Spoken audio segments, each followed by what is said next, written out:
Evening. Evening. You cycle here? Yep. Cool, me too. Really? No, of course not. I've 3 children under 4 I can barely stand. Yeah. Actually, I did think about it for maybe 20 seconds, but I couldn't find any bike lights. Definitely need those now. It's getting dark so early. Is that your bike over there? Yeah. Oh, I like the fairy lights on the handlebars. Mum's paranoid I'm going to get mown down by a tractor on the narrow Norfolk lanes. You just need a star on top of your helmet and you'll look like a lovely little Christmas tree cycling through the countryside. So, the reserve is beyond the train tracks. We can cross here at the station and then we'll be on the footpath. We've got around half an hour till dusk. Then if we're lucky, we'll see about 40,000 rooks coming in to roost. Should be quite something. Important question. Yes? Did you bring any snacks?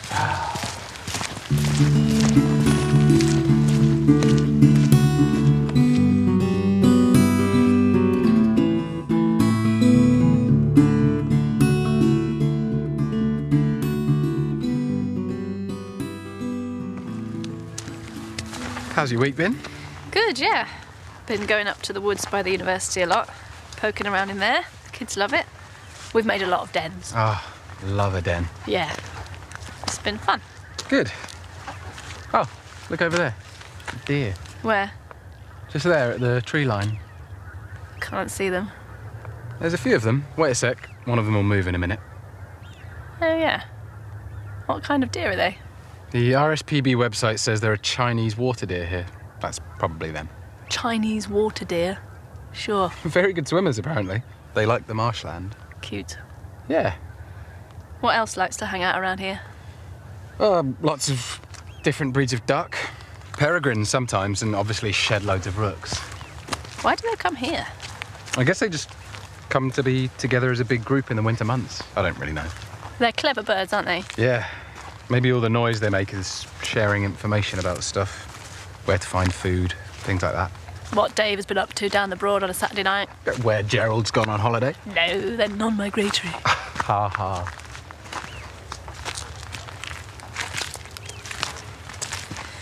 So, I didn't tell Amber we were coming here today. No reason why. I just failed to mention the name of the reserve.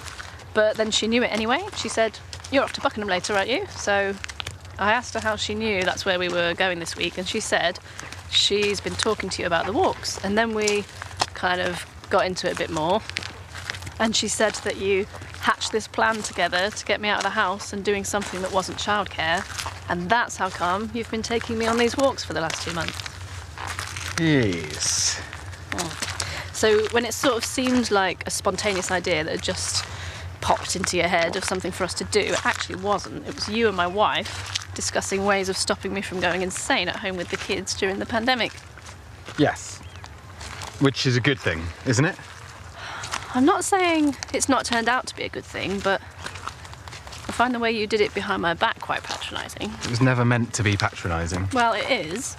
If you think I need to go out for walks with you for the benefit of my brain, why didn't you just say that? You could have just said, "I think you're not dealing very well with being at home all the time. I think you need to do something else. Come for a walk with me once a week." Why didn't you just say that?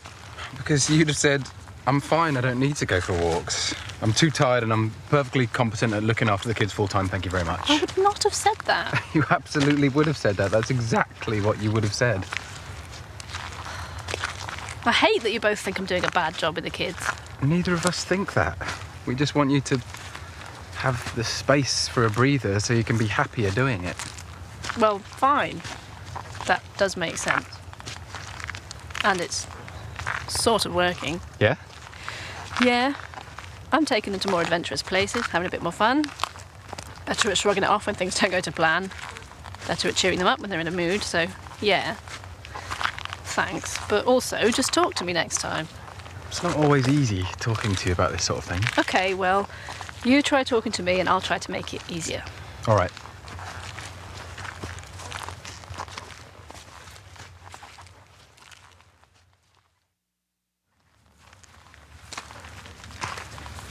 I don't know if we'll be able to keep going for walks when we lock down again. Guess we'll just see what the rules are when they happen, as usual. Yep, who knows? And I suppose we aren't going to be able to have Nan's funeral, or memorial, or day, whatever you want to call it, for even longer now. Yeah. At this rate, it's going to be a full year since she died before we finally managed to give her a send-off. Maybe that would be kind of significant, having it on the anniversary of her death. Yeah, maybe it would. If we can't do anything for another couple of months anyway because of lockdown, then maybe it makes sense to aim for a year. A year? How can it have nearly been a year already? Yeah. I know this is going to sound really grim, but in a way I'm kind of glad she died just before it all kicked off. Imagine how frightened she'd have been in the care home with everything that happened. And we wouldn't have been able to visit her. We'd have known she was stuck in there just waiting to catch it. They had a horrendous time in care homes. I think we still don't know how many people died. Yeah, I know what you mean. Surely that would have been worse. So, shall we aim for a year? February? We'll get together if we can outside, probably, and we'll chat about her and have some food. Or maybe me, you and Dad can choose somewhere to scatter her ashes at the end of the day. Yeah. Yeah, okay. Let's aim for February. Maybe her sisters will even have been vaccinated by then, so they could come too. Auntie Violet and Auntie May, we can all have a sherry and talk about our heating bills. I hope so.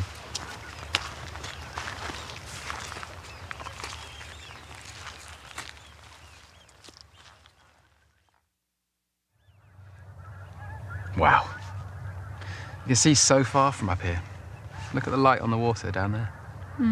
Pretty. What time's dusk then? About now, we should start to see some birds coming in really soon. I can't really imagine 40,000 crows. That's so many crows. Well, wait a bit and you won't have to imagine it. I hope we're in the right place. I was having a read of this book, Crow Country, which is about this place by a guy called Mark Cocker, who lives around here. Now, he seems to say that the birds fly in from various directions and eventually settle in a wood behind the station, back the way we came. Probably those trees over there. Maybe this is a good place to watch from. Or maybe we need to be closer, I'm not sure. Well, 40,000 of them, we're not going to miss them, are we? Did you contact the council about jobs? Park keeping? Or footpath maintenance? Pebble counting? Duck massage? Whatever it was you were interested in? Yeah, I sent an email and tried phoning, but I don't think I had the right number. Is there an actual vacancy you can apply for, or...? No, I was just trying to get in touch to ask about positions. Yeah. I hope they get back to you soon. I guess they might take a bit of time responding because, you know, council's got a lot on at the minute. Yeah, of course. But there's no particular rush, I suppose, is there? No, but just... I'd like to work out what I'll be doing when we can eventually do things again. Sure. I don't know where these rooks are. They should be starting to arrive by now. Listen, I know you always like to have a plan and a work schedule that is fully booked a year in advance. That's what you're used to. But that just isn't really possible right now, and that's not your fault. Yeah, I know. You were always working so much before all this happened. You barely ever had time off, and now you have all the time in the world and you don't know what to do with it. Do you think you can just let yourself be for a while instead of always being mentally 3 weeks in the future organising a gig that hasn't happened yet? Do you know what I mean? Are you telling me to live in the moment? Yes. It'll be enforced yoga next. I would never do that to you. Well, this moment right now kind of sucks. Where are all the crows? Maybe we're in the wrong place. Maybe it's not happening yet. Maybe we're just not far enough into winter. I think it'll happen. I think we're too early. I should have left this walk for a few weeks, except I wasn't sure if we'd be allowed. Be patient. It's barely 5 o'clock. The sun's almost down. Relax. It'll happen. Look, if you need to get home for the kids, we can start heading back. Amber can give them dinner. It's fine. Maybe we should walk back towards the woods, then we definitely won't miss it. I don't think there's going to be anything to miss. Come on. Let's wander back that way. All right.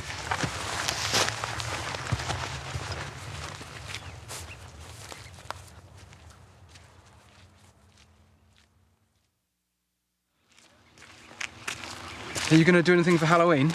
Are the boys into that? Yeah, any excuse for a knees up. We're going to have a fire and carve a pumpkin, make some soup, dance around to the Ghostbusters theme tune. Amber has bought them outfits of varying levels of ridiculous cuteness. Sounds like fun. I think it will be. What about you and Mum? Going to do a pumpkin? Wasn't going to, but maybe I will now. I asked Angus what sort of face we should carve onto our pumpkin, and he said, the face of someone who has dropped an egg and then trod in it.